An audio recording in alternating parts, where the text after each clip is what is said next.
era ekintu omuntu yakubanga essimu gwe nagambanga mukazi naye nga tayogera Luganda kati n'ennaku zino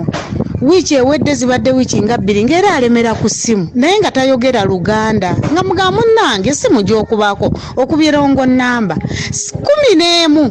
ssaawa 10 za kiro akuba essimu akuba kiro waliwo ne mugamba ye gwe bagamba atawulira nti essimu okubyerongo namba n'olemera ku ssimu lwaki towulira Mama Lydia nze simanyi tuli wano ffenna mu kisenge mune mukadde waali ffe bitusobedde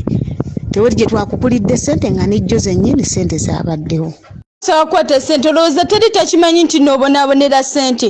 oba olowooza ku baana bategeera tetugaa kati tukitodde ku levo y'abaana abategeera ani atategeera nti ssente zimenya okukola oba ani asobola otwala ezo ssente lwaki tebazitutte eggulo owooza mbu nno ssente bazijjayo kati osenga omanya n'okumanya obuzibu bwe bayitamu nga bajjayo ezo ssente okitegeera ssente tewasindikira ku Western Union okutte ssente bagenze mu mabanka mwonna ne Ivan banoonyeza ssente bakomyewo wano lwaggulo eggulo bakomewo batwala mwana mu ddwaliro gwo ng'owooza bakugira ekyo si kyobadde olina okuddamu waliwo ayagala ssente zo zibule katemba mbuki oba kimbuki teri yatutte ssente zo kati fayini nga ogambye nti oba nyiiganyige nawe nyiiga oba onyiiganyiiga tetugenda kwesalamu 2 nti tunoonya ssente zaabuze tunoonyeza ssente fayini zibuze kati tugende tubbe oba tukole ki omuntu n'aba mugumiikiriza ekigaanyi omukazi yabannyonnyodde dda mwe muli muwoza mbu katemba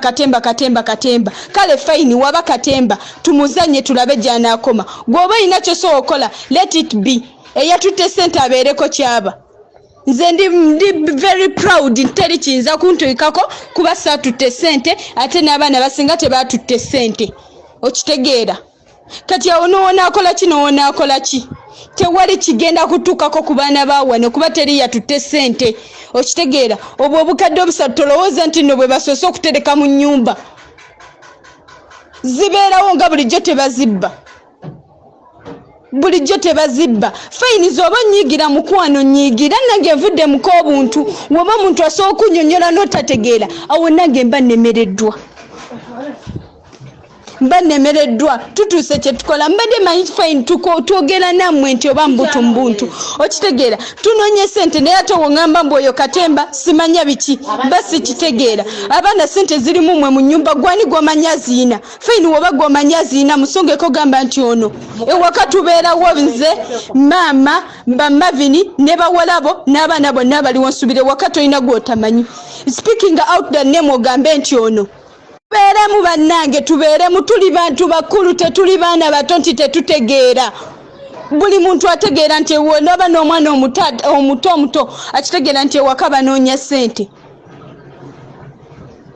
naye kati gw'ogambawo otyo obanga agamba nti ffe tukuzanyira ku bwongo okitegeera nti katemba gw'ogambye katemba audio zempulidde endala sagala naziwulira era woba omanyi osindika ebyo ebirimu ebyo ebyekisirumbu katemba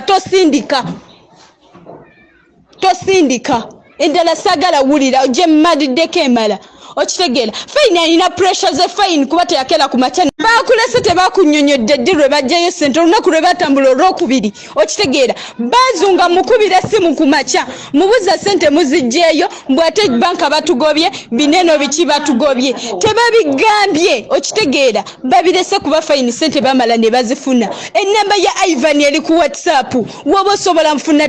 omutestinga omubuze mwayita mu ngeri ki emirimu gy'omwana gy'afa ng'atambula batambulira munoonya ssente okitegeera yaleka gaddewo studio ye atambudde naye kennyini yabanyiigira okitegeera lwakuba asirise nti bantu bawamu naye kati ng'awulira oyo kasasiro mbu ssente katemba biki nga n'okutambula emirimu gye gyafa ali kumwanoonya ssente nga bulijjo tebazibba wano mu covid nze natambula noonya ssente nga saazitwala zaali mmeka wano mu covid nagenda Ivan atambudde entambula eri gundi tebatambula ngezo saso azitwala nge mutubaleemu amagezi fayini tuba tetutegeera naye leero mutubaleemu akategeera katemba niyo atutte ssente zo kubana ate oba okitegedde bannange olaba kinene ekintu ye senga fayini nti sente zibadde gwe mulundi ogusooka ne wembanze faati so okitegeera naye wasindikako sente omulundi ogutali gumu ogitali ebiri bannange era tinga gwe wonoba nga tolina ayi fayini nange nkubulire nze nnumwa mu mutima maama Lidia olw'essente ezo nnumwa naye nange simanyi sente azigyewo simanyi sente gye ziraze maama woba olina kyosobola okukola fayini nange nkubulire nze nnumwa mu mutima maama Lidia olw'essente ezo nnumwa naye nange simanyi sente azigyewo simanyi sente gye ziraze era nange nnumwa mu mutima okuva obwenkya maama Lidia sinnalya njagala tubeere obuntu bumu wali badde ngamba tusooke tukola eki maama Fati tunoonye maama Lidia nze ndi mwenkanye okutunda buli kennina buli kange n'ekitanda kwensula onoonye yatutte ssente ezo oba omutima gulaajana nsaba Mukama ofune ekintu kyonna oba kikuleeta ekirooto kyonna kikulaga ddala nga bwogambye nti musaayi maama Lidia mbiwuliriza sigamangako ntutowereza ssente z'abaana tukunnyonnyodde tukooye wali badde onoonyereza kimu